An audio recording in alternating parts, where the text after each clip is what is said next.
Olá, boa noite.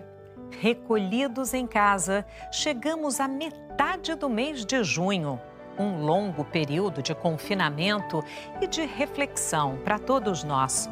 Hora de pensar na saúde, a nossa e também a do planeta. E o que vimos durante a quarentena? Menos poluição no ar, nas águas e algumas cenas nunca registradas. Animais típicos das matas passeando tranquilamente pelas nossas cidades vazias. Se você ficou surpreso, acredite, não é uma novidade. A vida silvestre sempre esteve bem perto de nós, até dentro das nossas casas. Olhe com mais atenção para o seu jardim, para a sua varanda, para a rua e logo vai encontrar algum sinal da natureza. Foi o que fez o repórter Ciro Porto. Ele foi para o quintal e ficou de plantão. O resultado? Descobertas surpreendentes que você vai ver agora nesta coprodução com a EPTV, afiliada da Globo no interior de São Paulo e sul de Minas.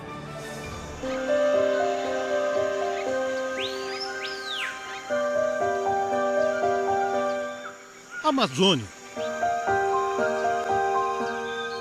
Pantanal, Mata Atlântica, Cerrado.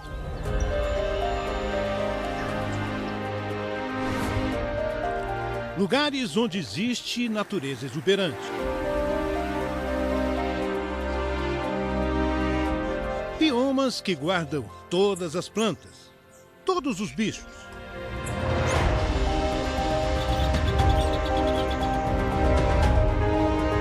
Mas será que a natureza está sempre tão distante dos centros urbanos?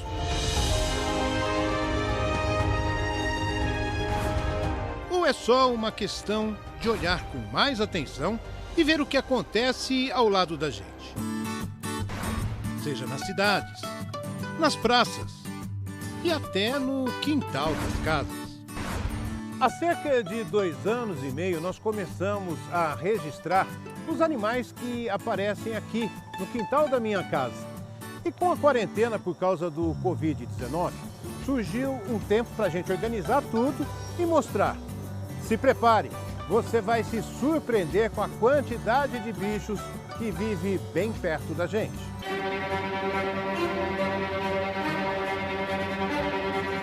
Vamos voltar um pouco no tempo, para a primavera.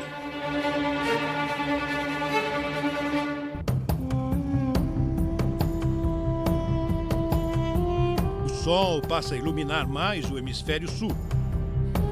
Os dias ficam mais longos que as noites. O calor aumenta e a chuva começa.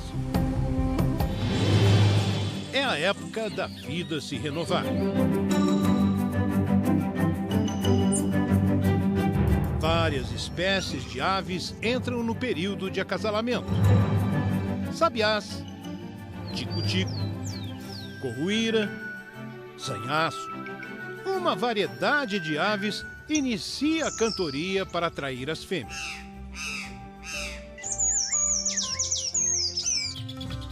O casal de João de Barro canta em dueto. Esse outro João, o Teneném, canta sozinho, mas tem sua graça. Não demora e os ninhos aparecem. Sanhaços gostam de construir nas palmeiras, mas em linhas gerais, qualquer arbusto fechado ou lugar protegido serve. A reprodução das aves começa assim que a temperatura sobe, deixando o inverno para trás. As aves vão utilizar de frutas silvestres para alimentar os filhotes, como a amora, por exemplo. Mas só fruta não garante o crescimento deles, é preciso proteína. E o calor faz aumentar também a quantidade de insetos, que se transformam na principal fonte de proteína dos filhotes. E olha só quanta proteína brotando da terra. São siriris, também chamados de aleluias, cupins alados que saem da terra para se acasalar. Normalmente a revoada acontece no final da tarde depois da chuva. E a passarinhada aproveita. O sabiá do campo se esbalda. Já o João de Barro deve estar com filhotes famintos em casa. Olha só como é bom de bico. Difícil acreditar na quantidade que ele pega para levar para a cria. E a oferta de alimento é tanta que até o pica-pau verde barrado apareceu para fazer uma boquinha. Com o bico forte, nem esperou os siriris saírem da terra. E quem diria? Até as formigas se aproveitam dos siriris como alimento. O gramado vira um campo de batalha. Uma verdadeira luta de vida e morte. Nessa região, a Serra dos Cocais, no interior de São Paulo, é comum avistar tucanos. Sempre exibindo a plumagem perfeita. Esse aí resolveu molhar o bico. Que bicho bonito, né? Não há dúvidas, mas é também selvagem. Com esse tamanho, não são insetos a fonte de proteína que ele busca para os filhotes. Esse se aproxima de uma palmeira do vizinho. Encontra entre as folhas secas um ninho de pomba. A mãe tenta proteger, mas não resiste à bicada. Perde penas e é forçada a sair. Indefeso, o filhote é presa fácil. E antes de ser levado para o ninho, é morto. É uma cena forte, pelo menos aos nossos olhos. Já para os filhotes de tucano, em algum lugar perto daqui, é apenas alimento. De volta ao local do crime. Bem, não houve crime algum. O tucano apenas seguiu o instinto dele. E a pomba vai procurar outro lugar mais seguro para fazer o ninho. Ver uma cena de predação assim, principalmente quando envolve filhote, é chocante mesmo. Mas de certo que a gente tem uma constatação. A vida se alimenta da morte e isso vale para a gente também. A maioria de nós come peixe, frango, carne de porco, carne de boi. Eu sei que você não mata para isso. Nem eu. Mas uma coisa é certa. Alguém fez e faz isso para a gente. Mas vamos tentar melhorar agora a imagem de cruel do tucano. Esse outro foi encontrado com a asa ferida por um casal que vive num sítio em Limeira, também no interior de São Paulo. Dona Kika e seu José viram a poltrona da sala e o micro-ondas servirem de puleiro do tucano. Hoje, apesar de completamente livre, o tucano insiste em visitar o casal. E tem até um lugar especial. Que delícia de fruta, mamãe! Opa, mais uma! Pega. Aí, muito bem, garoto. Nesses tempos de pandemia que vivemos, está cada vez mais claro o quanto dependemos um do outro. Médicos e enfermeiros são heróis da humanidade.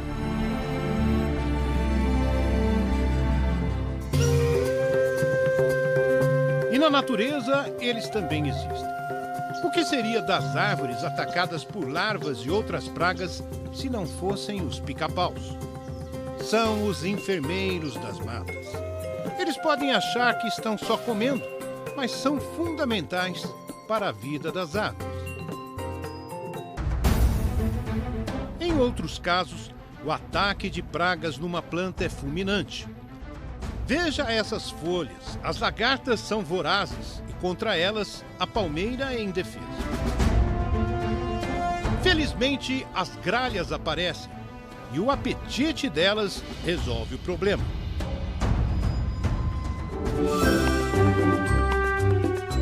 A gralha é uma das aves mais inteligentes, capaz de gravar o canto de outras aves e diversos sons. Essa reproduz o seu repertório baixinho. Mas dá para ouvir até o relinchar de um cavalo.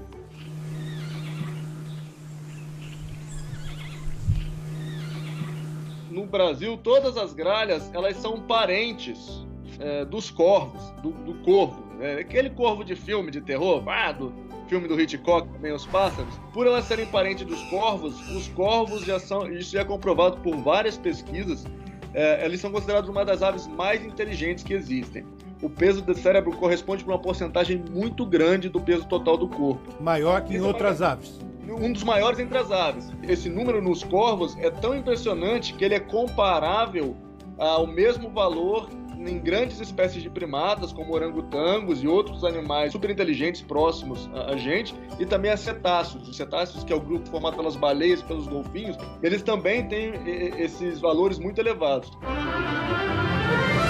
Essa gralha, um pouco diferente da gralha do campo, é uma gralha picaça, que também foi encontrada filhote caída do ninho. Este casal de Itaú de Minas cuidou do bicho e o batizou de Futrico. O porquê do nome? Porque ele é meio bagunceiro. Ele gosta de fazer uma bagunça. Só que nós não sabemos se é futrica ou futrico. Na casa deles dá para notar como é inteligente. Aprendeu até a abrir a panela para comer arroz. E não adianta cobrir nada. Futrico dá sempre um jeito para comer. Roubando pão, né, futrico? Você acha que as aves aparecem só em chácaras e sítios? Então veja esse exemplo de um morador no centro de Campinas. Numa sacada com menos de 2 metros quadrados, esse fotógrafo colocou vasos, bebedouros e frutas. Olha aí o resultado. Sanhaço do coqueiro, sanhaço cinzento, sabiá do campo. Muito gratificante, né? Ver eles vindo num ambiente que você fez para eles e eles aproveitarem isso o dia inteiro. Eu tenho um monte de animais de estimação que estão livres.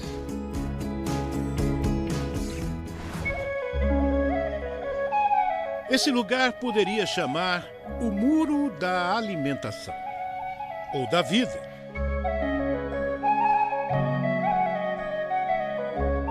Aqui a gente coloca frutas, sementes e água para passarada.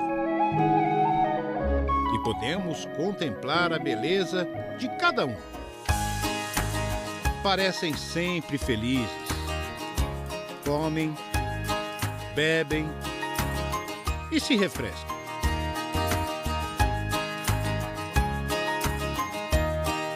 João de Barro, saí azul, saíra amarela, sanhaços, sabiás, canários e pombas disputam o lugar. E quando chega a maior ave do quintal, a área parece até pequena. O jacuaçu mede cerca de 70 centímetros e pesa até 1,2 kg. Tem um apetite por frutas e esparrama tudo. Essa é a chéfera, árvore ornamental na Austrália e Nova Guiné, introduzida no Brasil. Também conhecida como árvore guarda-chuva. Aqui, essa planta guarda é comida para passarinho. Produz esses frutos vermelhos carnudos, disputados por bicos de todos os tamanhos. Os tucanos fazem até malabarismo para comer. Esse é bom de bico mesmo, não acha? Entre março e maio, essa árvore se transforma num restaurante muito bem frequentado. Desde espécies mais comuns como bem-te-vi, sabiás, sanhaços, até a saíra amarela. Há também visitantes ilustres, como o saí-andorinha, uma das aves mais bonitas do Brasil.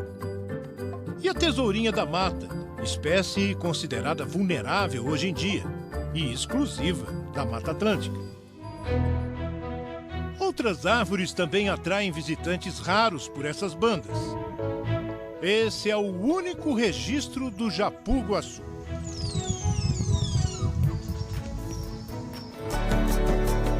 E existe um arbusto que, por florescer o ano inteiro, funciona como lanchonete, mas só para as aves que gostam de néctar, como saíras, o encontro e principalmente beija-flores.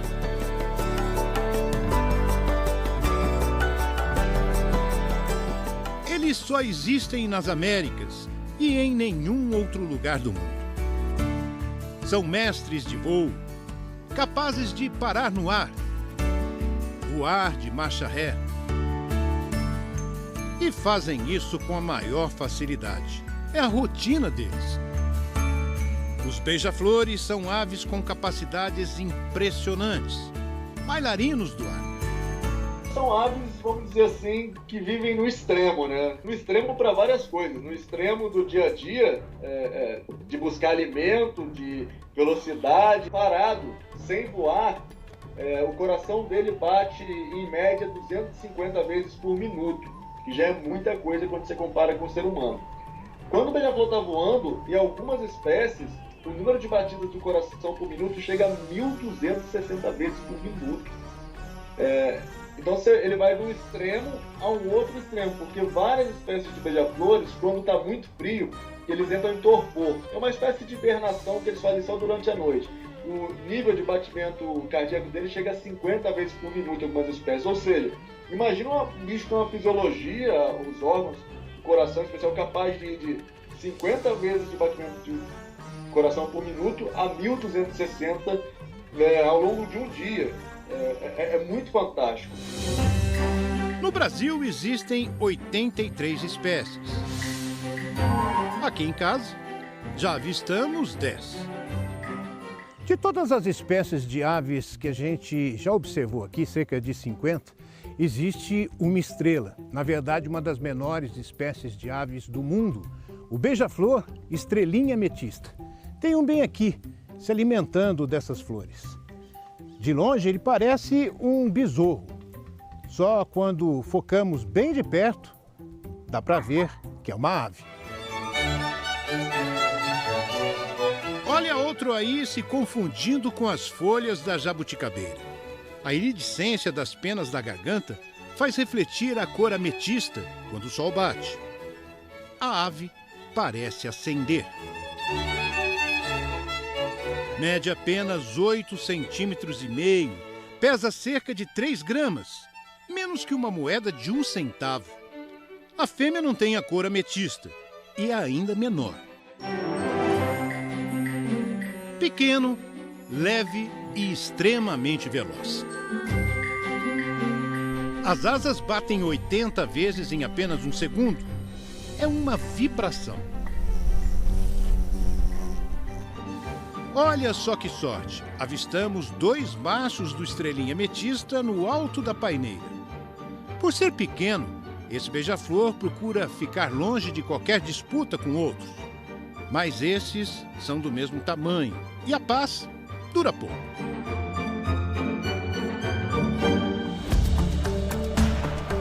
Os beija-flores maiores passam o dia assim, comendo e brigando.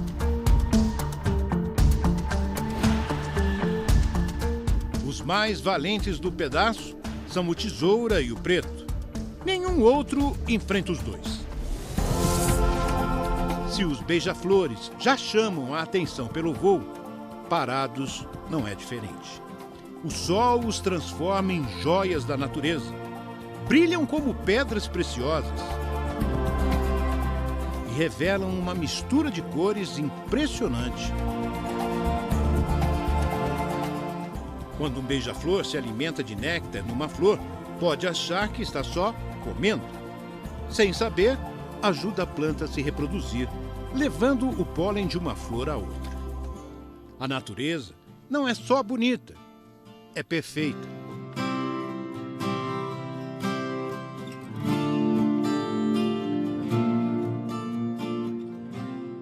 Nossa hóspede, a coruja. A escolha do ninho, o nascimento, até o primeiro voo dos filhotes. Tudo gravado no quintal de casa. A gente volta já já.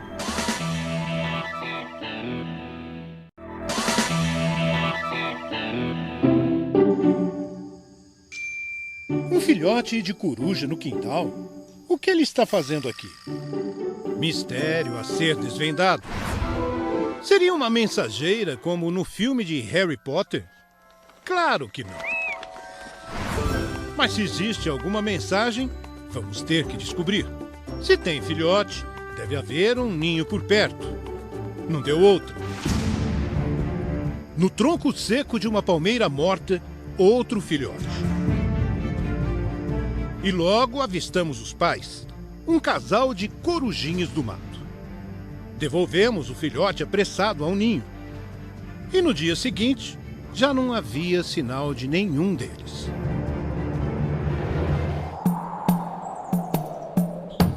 Um ano depois, observamos o casal de corujas de novo perto do tronco seco. Em questão de dias, 2 ovos foram postos no mesmo tronco. Agora, podíamos acompanhar toda a reprodução.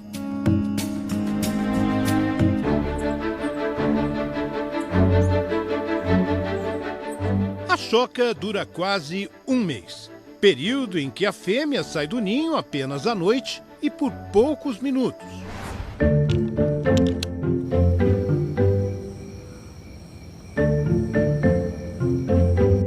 O macho está sempre por perto, canta para demarcar o território. Durante o dia, em silêncio, vigia o ninho. E assim, depois de 27 dias e noites, nascem os filhotes. Têm cerca de 10 gramas. 2 bolinhas brancas, lembrando o algodão. A fêmea sozinha garantiu a choca e a eclosão dos ovos. Agora, o trabalho de alimentar os filhotes é do casal. Uma tarefa só possível graças às capacidades e habilidades que essa ave de hábito noturno tem de sobra. A exemplo de outras espécies de corujas, a corujinha do mato é capaz de enxergar 100 vezes mais que o homem. Um lux na escuridão, o que significa ver a luz de uma vela a 500 metros de distância. A face em formato de disco funciona como uma antena parabólica e ajuda a captar os sons. Os ouvidos, muito sensíveis, são desalinhados, o que permite a essa predadora escutar de forma bidimensional, ou seja, além de ouvir o som de um inseto, por exemplo, a corujinha sabe com exatidão de onde o som está vindo. A plumagem ajuda na camuflagem durante o dia. E é especial também à noite. Felpuda não produz sons durante o voo. Assim, a aproximação dela não é percebida. Essas capacidades fazem da corujinha uma predadora noturna por excelência. Ela vai se deslocar pelo som, mas vai utilizar também a visão.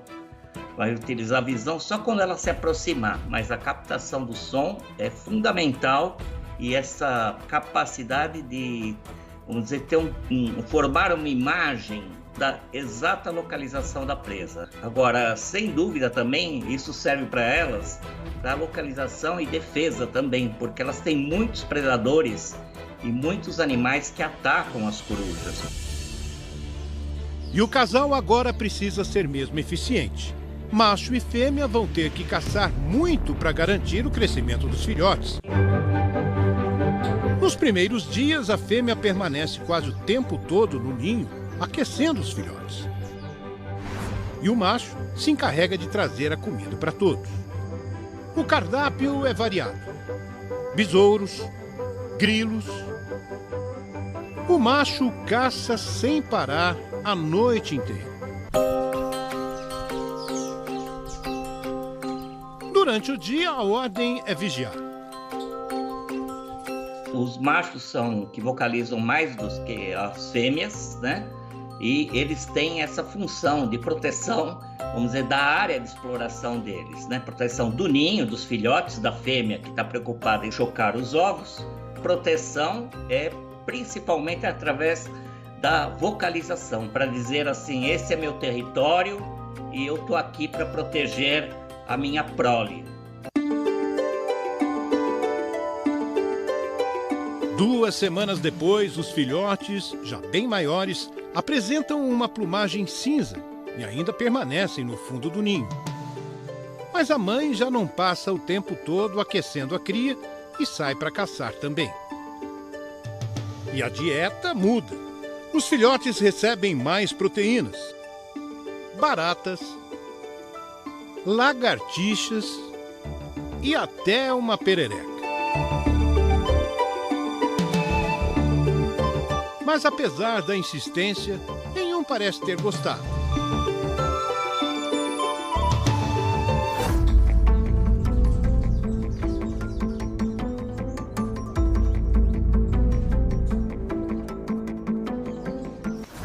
Dias e noites de dedicação logo mostram o resultado.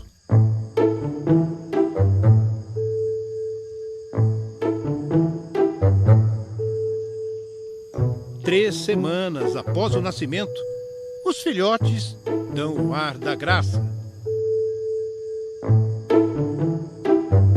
Se equilibram no topo do tronco.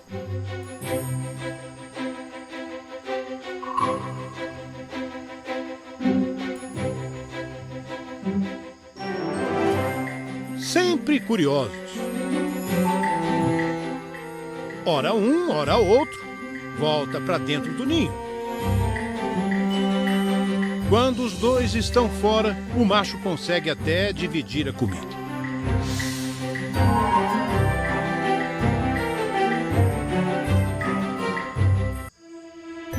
E uma coisa é certa: fome não passaram.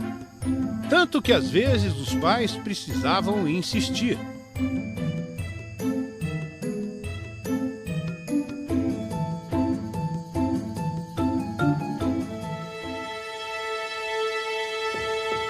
E pelo jeito, estão querendo outra coisa. As asas já batem pela liberdade, mas as patas ainda se agarram pelo medo. Ainda é preciso crescer um pouco mais. A mãe faz até carinho, uma forma de ajudar a plumagem a abrir.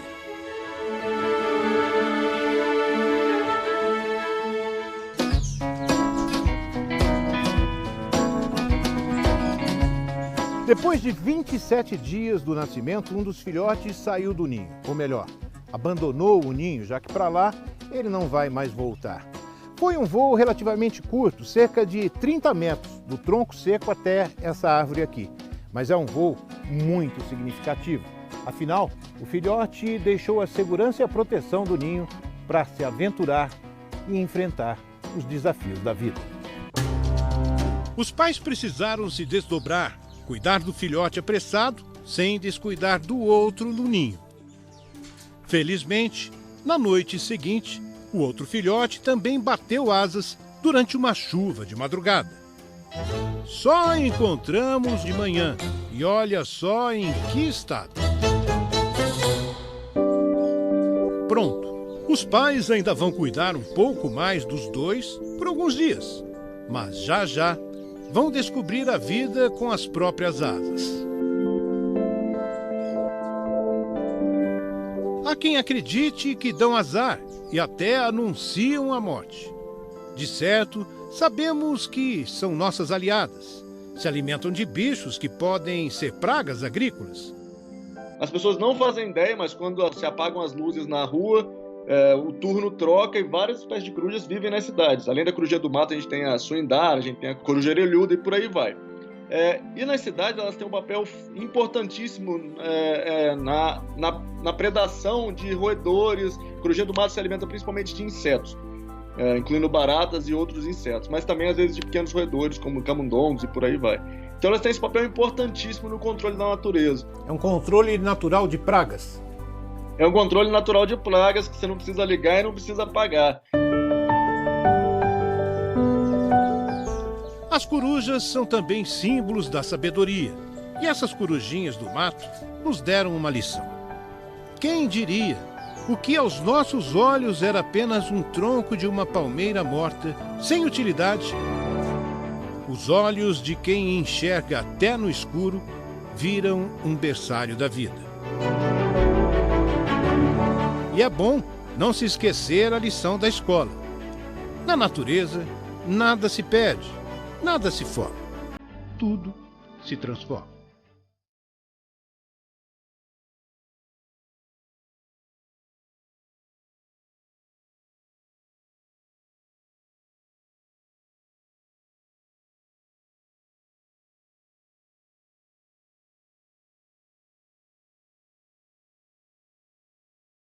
A vida dos saguis.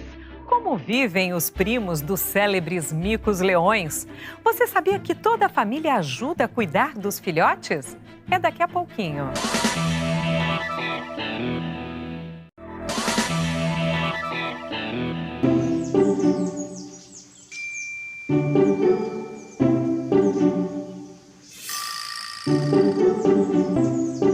E aí, já pagou o mico?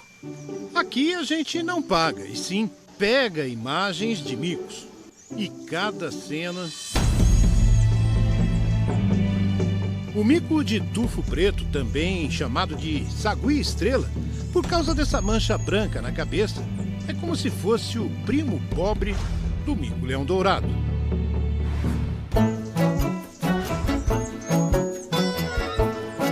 Quase sempre essa espécie é vista como problema, considerada invasora em vários estados, se bem que não invadiu lugar nenhum. Foi sim introduzida pelo comércio ilegal. Criada como animal de estimação, apesar de ser proibido, ocupou matas e até praças de cidades onde não ocorria. Do sagui sempre se fala como uma praga, né? Ah, porque invadiu aqui, porque invadiu ali e tal. Mas ele deve ter a sua importância aí no meio ambiente, não tem? Independente se ele foi introduzido ou não, ele está ali sendo predado por gaviões, né? Ele está predando insetos, aranhas, ele está se alimentando de frutos e está dispersando sementes. Então ele está exercendo uma função ecológica que outros bichos poderiam não estar fazendo a mesma coisa.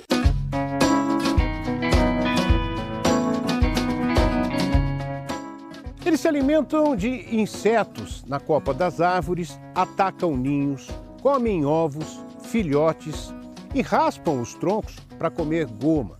Adoram frutas, principalmente bananas. E como nesse fundo tem várias bananeiras, é bem comum avistá-los aqui. O grupo que aparece nessa área tem 12 indivíduos. Juntos, eles formam uma família muito interessante. E nenhum deles entra no nosso quintal. E não é porque respeitem a cerca, não. Mas existem 3 bons motivos para isso. Zoe e Arya são 2 pastoras. E a chefe delas, Joy, uma Jack Russell. Vamos dizer, terrível. Não suporta os saguis e está sempre alerta. Não tem jeito. Se algum sagui pensa em entrar, é uma correria daquelas. Esses macacos e os cães não vão ser amigos nunca. Mas não houve nenhuma vítima dessa rivalidade, pelo menos até agora. Graças a uma regra. Os macacos de um lado da cerca e os cães de outro. E do lado de cá, com lentes potentes, acompanhamos a rotina dos saguis. Eles são rápidos. Se deslocam com habilidade entre os galhos. Sempre atentos a qualquer movimentação. A principal atividade, encontrar comida. Vocalizam o tempo todo. Seja para manter todos sempre por perto, avisar a presença de predadores e até na hora em que estão à procura de alimento. Cuidam um do outro, retirando parasitas. Não deixa de ser um carinho, não é? É importante do ponto de vista de controle de doenças. Mas esses bichos desenvolveram de maneira muito ampla entre os primatas esse processo, esse comportamento de catação como uma ligação social também. Mas é a reprodução dos saguis o que mais impressiona. Demonstra uma família muito unida. Depois de quase 5 meses de gestação, a fêmea tem 2 filhotes, quase sempre gêmeos. Carregar 2 filhotes ao mesmo tempo é sempre complicado. Uma das soluções evolutivas que essa família, que é a única no mundo, encontrou foi exatamente ter outros membros do grupo auxiliando nesse comportamento de cuidar dos filhotes. Então, essa sociedade dos micos ela é muito interessante nesse ponto de vista, porque os irmãos mais velhos, o próprio pai, colabora com esse processo de cuidado com os filhotes. Os pequenos são carregados nas costas. Os filhotes se agarram com força. Com poucos dias de vida, as crias não cooperam muito. Difícil tirar os pequenos das costas. Às vezes é necessário até umas mordidas. Vida de mãe não é fácil mesmo numa família de saguis. Mas dá para cochilar uns minutinhos. Com o crescimento, cada filhote passa a ser carregado por um adulto. Maiores já se acostumaram a trocar de costas. A rotina deles é uma só: se agarrar com segurança, dormir, mamar e observar o máximo possível para aprender alguma coisa. A julgar pelo olhar atento, aprendem rápido. Parecem cheios de vontade de viver. Pouco a pouco, a mãe deixa os pequenos experimentarem os primeiros deslocamentos e acompanha tudo de perto. Com 2 meses, os filhotes se locomovem sozinhos. Já comem, mas ainda vão mamar até os 6 meses de idade. Pronto, a família cresceu. Agora são 14. Nesses tempos de quarentena, até os micos nos mostram que dividir tarefas, cuidar um do outro, são comportamentos familiares que nos tranquilizam e ajudam a enfrentar os desafios da vida. A natureza também nos mostra como a vida é linda, cheia de cores, amores, cantos, sabores e, sobretudo, feliz. Diante da vida, cada um de nós é mesmo um eterno aprendiz. Ainda bem.